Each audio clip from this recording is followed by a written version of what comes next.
So, kamusta po mga Streetwise? Ako po si Takeru Miyamoto at welcome po sa aking munting channel. So mga kababayan, nagsalita na po itong si General Marbil.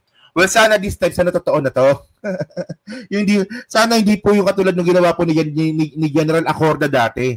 Di ba naalala nyo dati, di ba? Sabi ni General Acorda dati, no, dito kay Macanas. Di ba? Si Macanas. Di ba? Gumawa ng fake news si Macanas dati.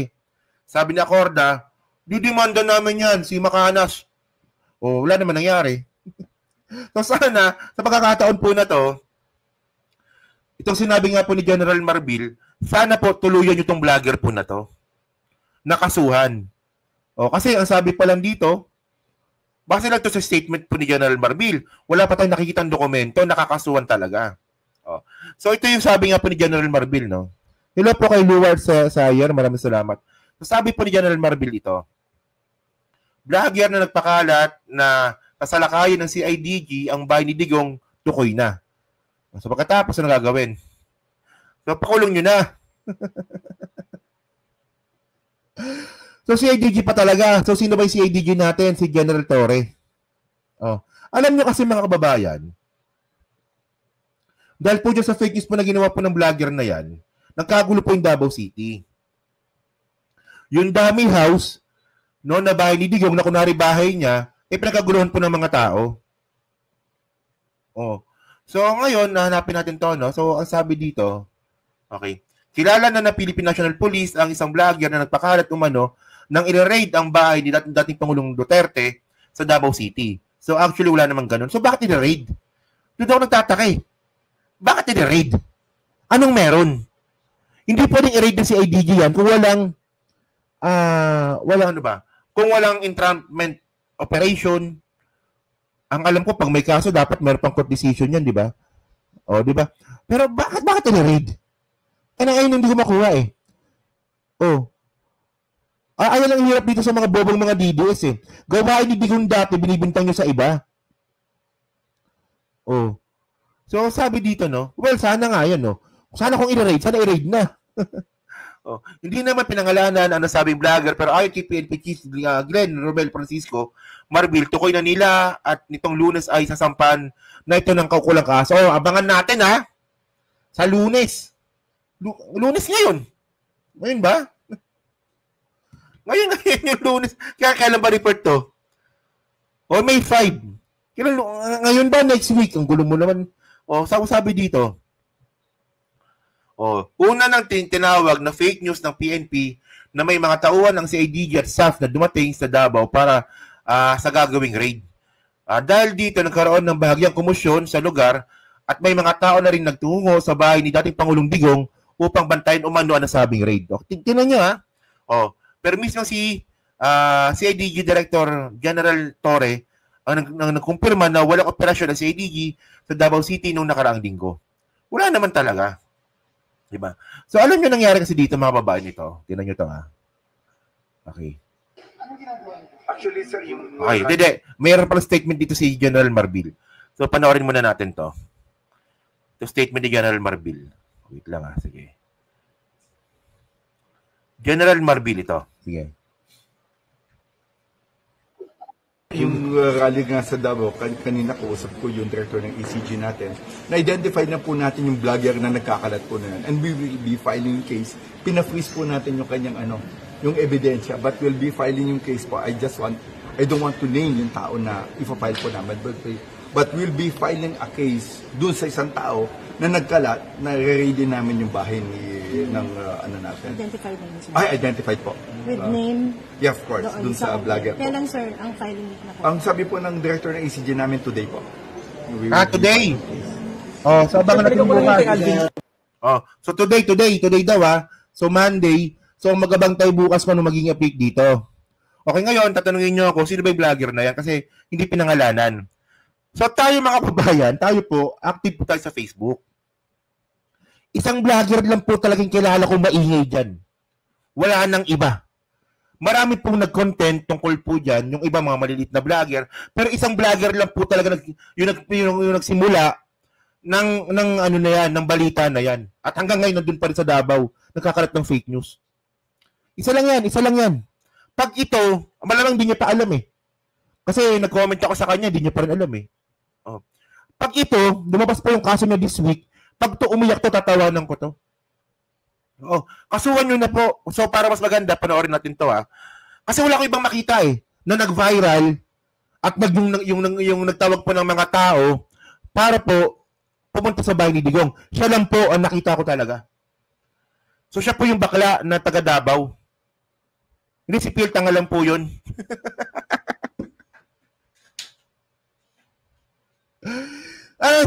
Tingnan nyo ha. Speaking of PL, no? Alam ko tropa naman natin yung si PL eh. Alam nyo nakakatawag niya kay PL, kay Pambansang Kupal. Ano eh? Nung napatawag po ng Tricom, di ba? Nung nagpatawag po ng Tricom, si PL po, taga Davao, fake news din po yan eh. Di ba? Pero, hindi po siya pinatawag ng Tricom. Malamang pinanood po yung mga content ni PL, malamang sabi ng mga congressman, papatuloy pa ba natin itong ang bobobo naman ng mga to? Tingnan, si PL, si Pambansa, si PL, si Bisdak, tsaka si Tropang Ilonggo. Isa lang po utak ng mga yan, mga bobo po yan.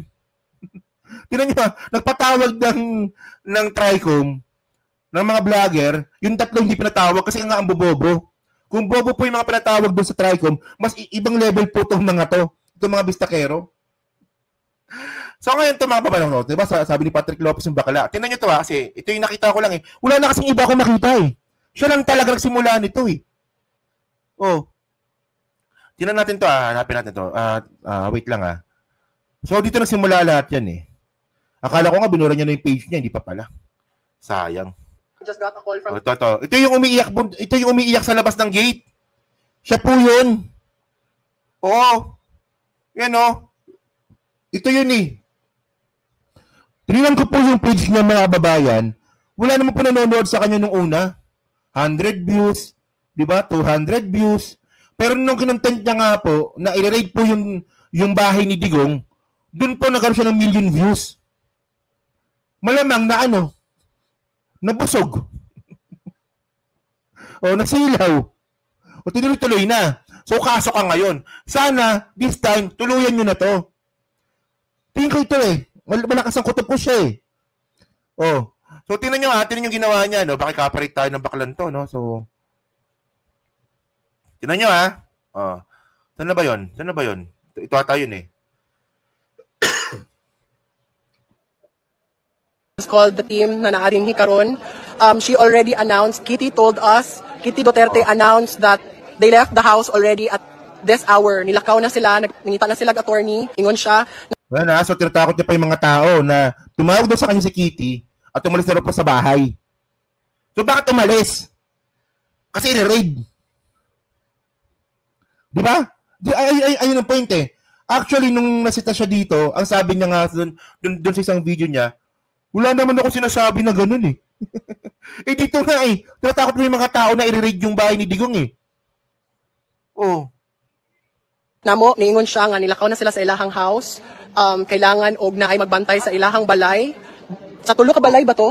3 houses, no? Boy, 3 houses. Inutusan daw siya ni Kitty Duterte na bantayan daw yung bahay nila. Oh. Naniniwala ba kayo doon?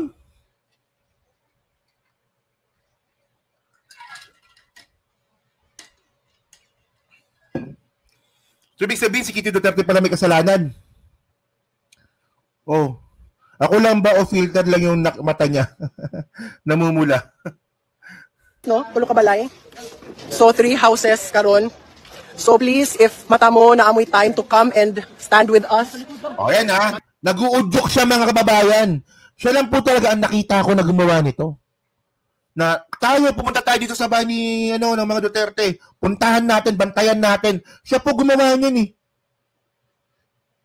Oh. Na? Nag-abot na? Please, we need backup. Palihog lang. Nandiyan na po. Nani mga pulis sa likod? Please, we need help. Oh, di ba? Oh, siya may sabi. Siya po may sabi na nandiyan yung mga pulis, i-raid na po yung bahay ni Digong.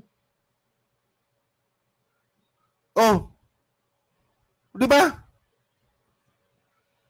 Minsan po kasi mga babayan, no, itong mga DDS talaga, no, wala na silang pakialam sa tama't mali eh.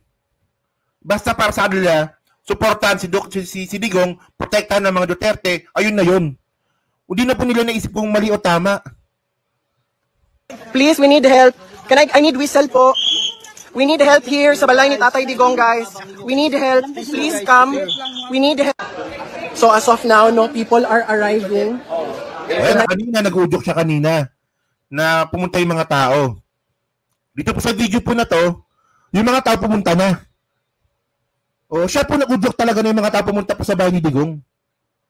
May mga instructions si Gov as of we speak. Para ang instruction mo sa kanila, sa samahan, kahit saan sila magpunta, mayroon ba? Nakakamera pa, yes po. Ha? Yes po. Tapos yung camera ninyo, Yes po. ha? Yun ang importante, ha? Yes po. Sige, sir.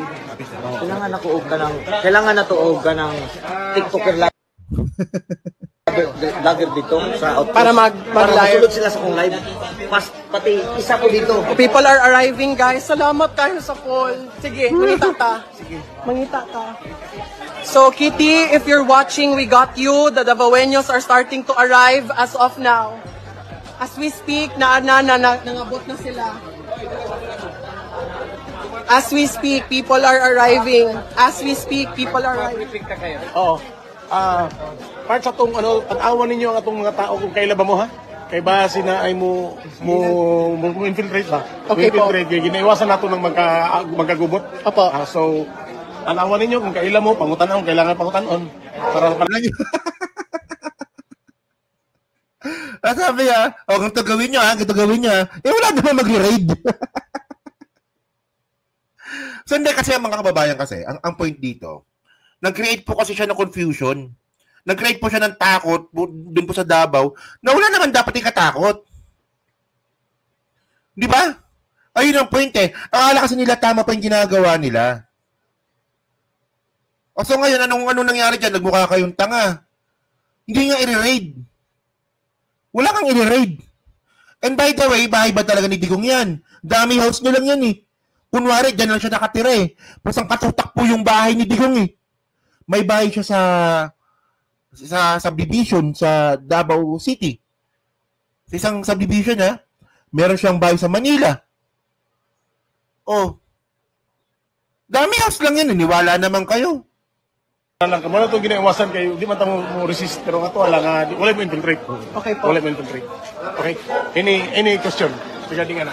Thank you for coming. Salamat kayo sa inyong pag-abot. Hasta si Tatay Digong. Para kay Tatay Mudra, I'll stand by the gate. I'll stand by the gate.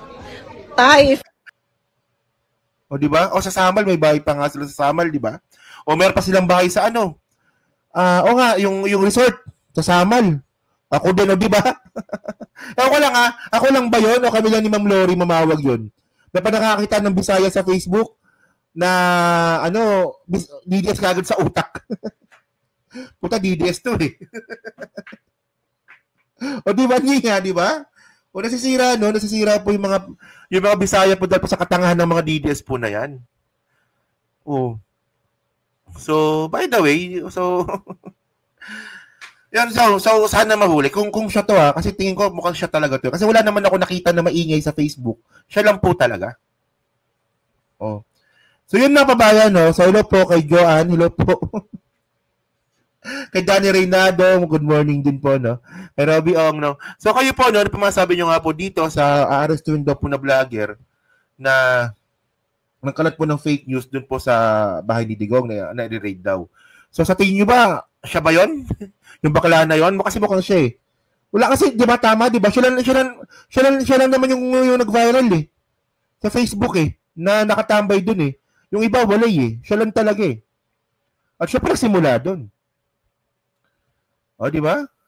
So yan, so pa-comment lang po sa baba. Binabasa ko pong lahat yan. At syempre yan po sa Team Replay, di ba? Pa-like, pa-subscribe. At kung di makalabisan pa siya na rin po na video po na to. Yan na, so thank you mga babae na yan. Dito po yung pinaka-topic ngayon natin, no?